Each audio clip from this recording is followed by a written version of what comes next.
మీరే చెప్తాను.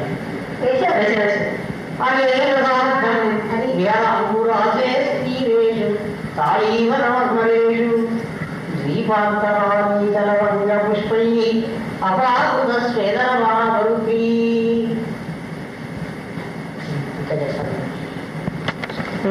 యమాస్మరస్మరి సన్నిదృష్టో మంద్రధ్వనిత్యాదిదయామధుర్యా సహసాతమాతాయ సన్నిజే దూరీభవత్యర్మరేవ పాత.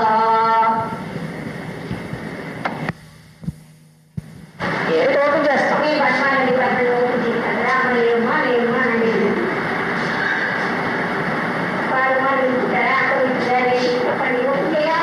ఓపెన్ చేసానులే.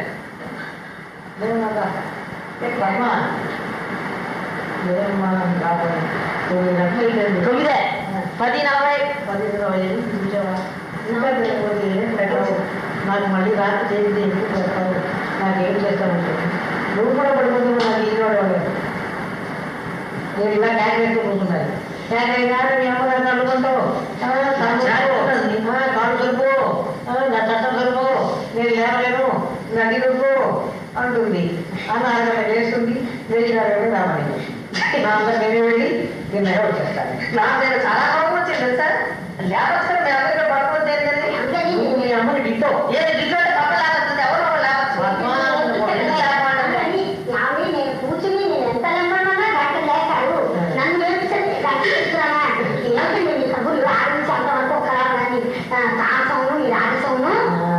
బాగా కబులు పాప కూర్చుంటారా బాత్రూమ్ కింద కూర్చుంటారు. మీకు 3 గంటలు మీరు ఎలా వస్తారు? మీరు లేవాలి కూడా నేను 3:30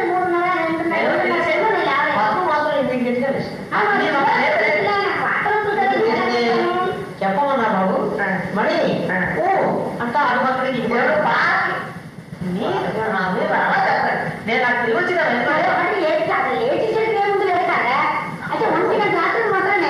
ఏం చేయమను నడి లేవదు లేవలేదు కూర్చుంటాను కూర్చోబెట్టి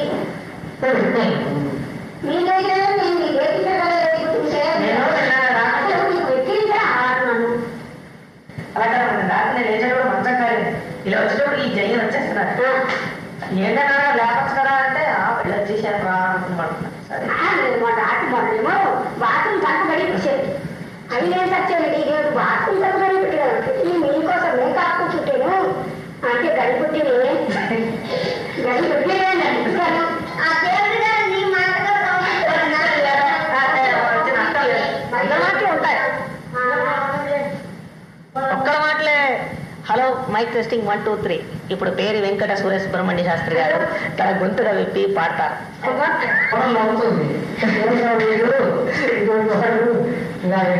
బాబు మాటలు అందరూ ఆడుకుంటారు అంటే మాట్లాడుతున్నారు అందరూ మాట్లాడుతూ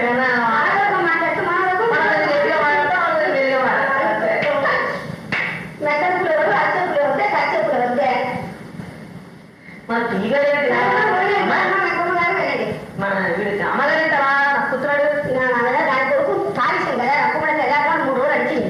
ఆ రోజు మన ఎవరో మనిషి మనిషి చెప్తాము ఎవరైనా మనసులో మర్చిపోతుంది జంతువులు మర్చిపోవు.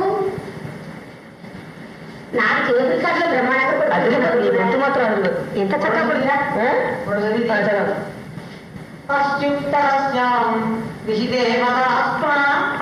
హిమాలయో రామనగాధిరాజా పూర్వాపరం సూయని దీవిగాత్య స్థిత పృథివ్యాయువానందా ఉంటుంది.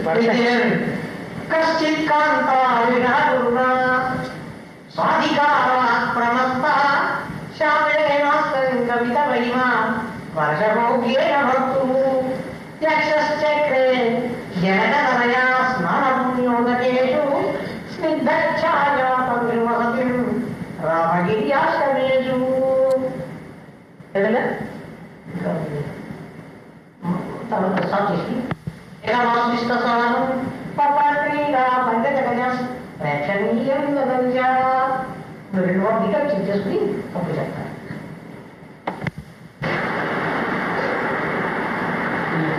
ఎవరు కుళ్ళాలి ఇది జుట్టు 10 యాభై సరే అని ఇవన్నీ కూడా ఇండివిజువల్గా ఉంటాయి కానీ కరెక్ట్గా ఇవి కూడా నాకే చెప్పి సాధిస్తుంది.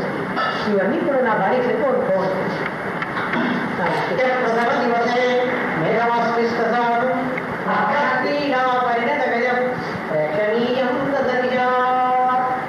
అప్పుడు ఆ ముఖ్యము ఆషాఢ మాసంలో మేము చూశాను.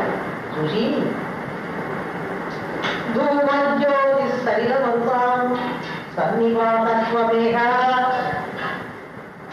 సందేహాత్తాః స్వపటుకరణై ప్రాణీయాః నిత్యౌత్సుక్యా అపర్గణయం నిత్యకష్టం జయాచే కామాత్తాహి ప్రకృతిగుణా చేతనాచేతనేషు. ఆ విషయముడు తన పిల్లలకి సందేశం పంపిద్దాం అవుతున్నాడు. కానీ ఇదేమిటి? మేఘం అంటే ఏమిటి? ధూమం, పొగ. జ్యోతి అంటే తేజస్సు, శరీరం నీరు, గాలి, వీటి తాలూకు కలయిక మేఘం. కానీ అటువంటిది అయితే ఒక పట్టుకోవడానికి సందేశాంత ప్రాణి ప్రాపణీయ. మనుషులు దుఃఖంగా ఉండేటువంటి మనుషులు వెళ్ళి చెప్పవలసినటువంటి కవులు ఇలాగ ఆలోచించకుండా వాడు ఏమంటున్నాడంటే ఆ వెలుగుని యాచించట, నాయన నా పెళ్ళానికి నేను కబురు పెడతాను, నువ్వు వెళ్ళి సందేశం చెప్పాలి అంటూ